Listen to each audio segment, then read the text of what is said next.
So today I'm going to be reading a letter from Umar Khalid, who is a scholar and a former student activist at the Jawaharlal Nehru University in Delhi, who organized a campaign against lynchings and hate. He has been in jail for more than 1,000 days under the Unlawful Activities Prevention Act and has yet to face trial, though his bail application has been repeatedly denied. He has also faced an assassination attempt.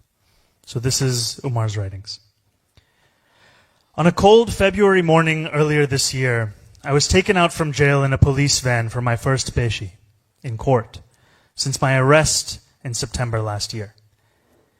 Inside the van, the cops were having an animated conversation about the farmers' protests.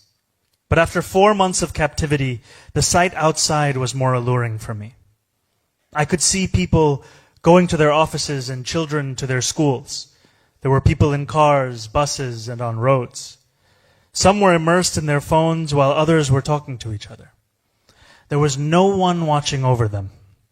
They were free to go wherever, talk to whomever. It was a fascinating sight, the sight of free people. I was reminded of the past when I too, like the people I was staring at, had been free. When I entered Tihar jail back in September 2020, the first thing that struck me was an eerie stillness. Anybody who has ever been inside the complex will tell you about this eerie stillness. It seemed as if we had entered a ghost town, surrounded by high walls on all sides. As the police car that was shifting me from police station to jail kept moving inside, the sounds of the outside world slowly started to recede and were overtaken by silence. In my long hours of silence and an otherwise apocalyptic solitude, I keep telling myself not to turn bitter about my circumstances. It is quite easy to succumb to bitterness.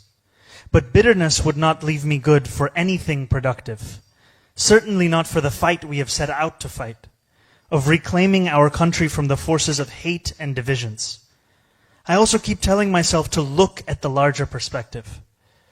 A friend recently told me the story of a human rights lawyer in Chile, who all through the years of Pinochet kept fighting cases against him in court. He lost every one of the cases. But after Pinochet fell, his petitions were used to indict Pinochet for his brutality and crimes against humanity. And now, many years later, Chile has elected a left-wing president. So I tell myself, no tyrant lasts forever. He cannot trump the truth, and hate can never triumph over love forever. These are the words of Umar Khalid.